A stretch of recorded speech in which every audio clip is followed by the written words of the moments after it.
नहीं तेरा नशेमन कसरे सुल्तानी के गुंबद पर, तू शाही है बसेरा कर पहाड़ों की चट्टानों में। एक हाफिज़े कुरान आला तालीम याफ्ता नौजवान बारगाह दक्कन हजरत ख्वाजा बंदा नवाज का सज्जादा नशीन KBN तालीमी इदारों का सरपरस्त अब कर्नाटक रियासती वक्फ बोर्ड की क़यादत कर रहा है।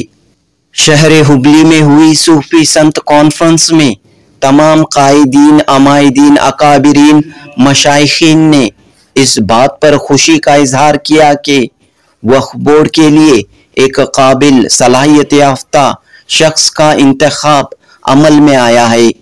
वजीर हज म्युनिसिपल एडमिनिस्ट्रेशन रहीम खान ने कहा कि सैयद शाह मोहम्मद अली अल हुसैनी ऐसे वक्त में वक्फ बोर्ड के चेयरमैन का ओहदा संभाले हुए हैं जब पूरे मुल्क में वक्फ के कानून पर बहस हो रही है।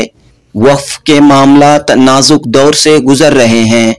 मिनिस्टर रहीम खान ने कांग्रेस आला कमान राहुल गांधी, सोनिया गांधी, मल्लिकार्जुन खड़गे, वजीर आला सिद्धरामैया का शुक्रिया अदा किया कि अली बाबा को कर्नाटक वक्फ बोर्ड का चेयरमैन बनाया गया है।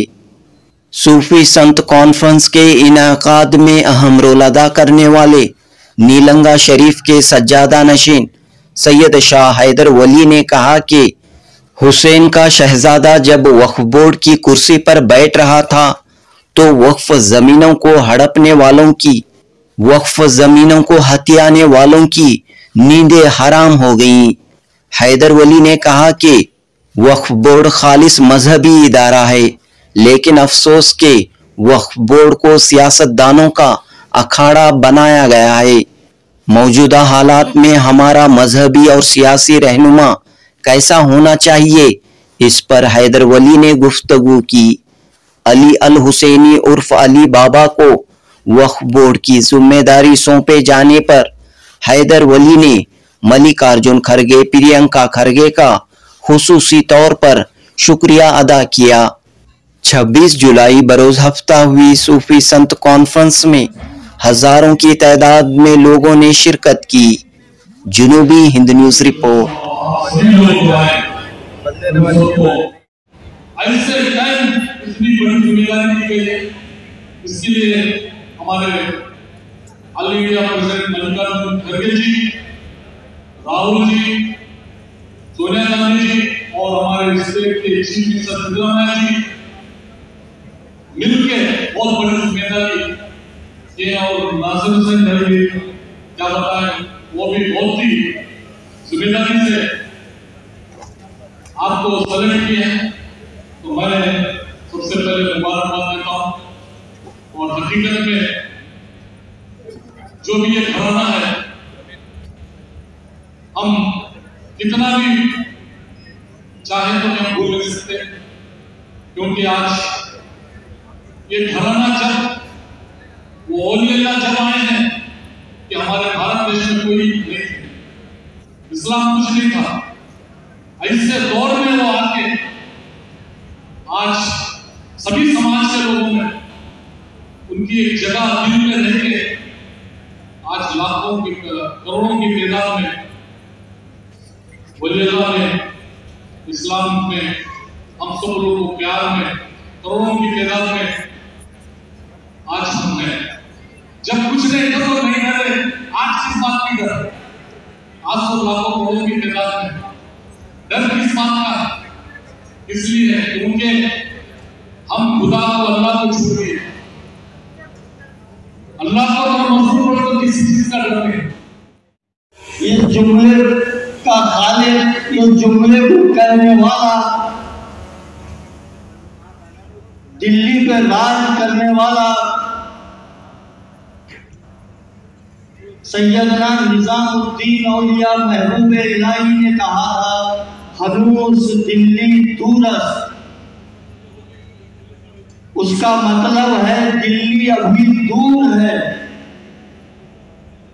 जब वक्फ बोर्ड के चेयरमैन अली बाबा को बनाया जा रहा था, उस वक्त बहुत सालों को तकलीफ हो रही थी, लेकिन बंदा नवाज का शेर सारे माहौल को देखने के लिए तैयार था और ये कहकर हवाए जुल्म चले 100 जतन के साथ, ऐलान करो अपनी कुलाहे कद है उसी बड़पन के साथ।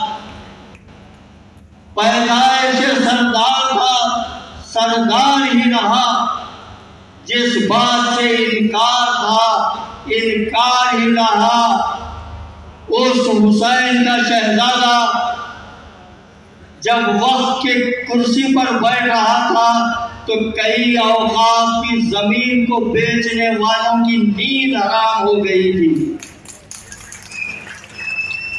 आज का दौर जो मजहबी इदारा है, जहां खालिस आपकी शरीयत को जानने वाला बैठना चाहिए, आज वो सियासतदानों का अखाड़ा बन चुका है। मैं मुबारकबाद और शुक्रिया अदा करता हूँ मल्लिकार्जुन खड़गे साहब का और प्रियंक खड़गे साहब का। वो ऑल इंडिया कांग्रेस के प्रेसिडेंट बंदा नवाज की दुआओं से बने, उसके बाद उन्होंने देखा कर्नाटका में वक्त का सदर बनने के लायक इस वक्त कौन है, तो उनकी नजर सिर्फ एक शख्स पर थी जिसे सच्चा नशीन बंदा नवाज कहा जाता है। और वो इसलिए बन रहे थे कि आपकी जमीन, आपकी जायदाद, आपके मसाजिद का जो भी चीजें हैं वो हकदार को हक पहुंचे, ना कि आपकी कौम के गुंडों के हाथों वो जमीन पामाल हो। आज का जो दौर है उस दौर में आपको नजर रखना चाहिए, आपको देखना चाहिए कि आपका मजहबी रहनुमा कैसा हो, आपका सियासी रहनुमा कैसा हो। मजहबी रहनुमा के हवाले जब आप अपना ईमान कर रहे हैं, जब अपने घर के हर फर्ज के लिए दुआ करवा रहे हैं, तो आप उसकी जिंदगी पे नजर डालिए। अगर वो खुद इनको तुम का कायल है और उसकी जिंदगी उस एतबार पे गुजर रही है, तो आप उसको अपना मजहबी रहनुमा बनाइए। वरना 2-4 दिन के अंदर हाथ बोसी, दस्त बोसी, कदम बोसी के बाद आपका दिल खुद उसको गाली देने के लिए ना तैयार हो। आपको अपना फैसला अपने दीन का, अपने ईमान का सोच समझ कर करना है। आपका वोट, आपका कायद भी आपको जब तक उसमें उमर फारूक रजी अल्लाह तआला अन्हु की जिंदगी का वो नजर नहीं आता, तब तक आप उसे अपना कायद मत मानिए। कायद का फर्ज बनता है कि वो हर शख्स को अपनी औलाद की तरह चाहे, ना कि सिर्फ अपने घर वालों को, ना अपने मफाद के लिए कौम का फैसला नहीं करना चाहिए। इस वक्त सूफी और संत प्रोग्राम ये तो चल रहा है, ये जो मना रहे हैं, उसका सिर्फ एक ही मकसद है कि वो कोई भी मजहब का हो, हिंदू हो, मुसलमान हो, सिख हो, ईसाई हो, वो अपने घर में है, घर के जब बाहर निकलेगा तो सिर्फ हिंदुस्तानी है, सिर्फ हिंदुस्तानी है वो। तो आज उस हिंदुस्तानी का जहन बनाने के लिए यहाँ पर जो आए हैं, अपने तमाम कामों को छोड़कर उसमें नुमाया तौर पे जो नजर आते हैं वो हमारे सचिव जारकीहोली साहब और हमारे शिवानंद पाटिल साहब। क्योंकि शिवानंद पाटिल की मैं पूरी जिंदगी बचपन से लेकर अब तक देख रहा हूँ।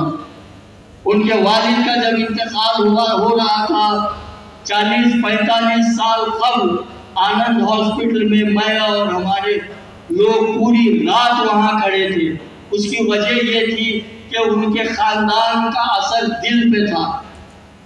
इंसान के जिस्म में 2 इम्पोर्टेंट चीजें हैं, एक आखिरी बात कहकर आपको ये कर रहा हूँ, एक है दिमाग, एक है दिल। इंसान के संस्कार और जब अखलाक अच्छे होते हैं तो उसकी हुकूमत दिल पर होती है। जब कोई मफाद परस्ती सेल्फिश आदमी जब है तो उनसे दिमाग से काम करता है। जब तक पावर है दिमाग बोलता है इसके नजदीक रहना है, पावर गया तो सारी चीजें गई। अब लेटर भी आ गया है अजहरुद्दीन साहब को, आपको सुनना है।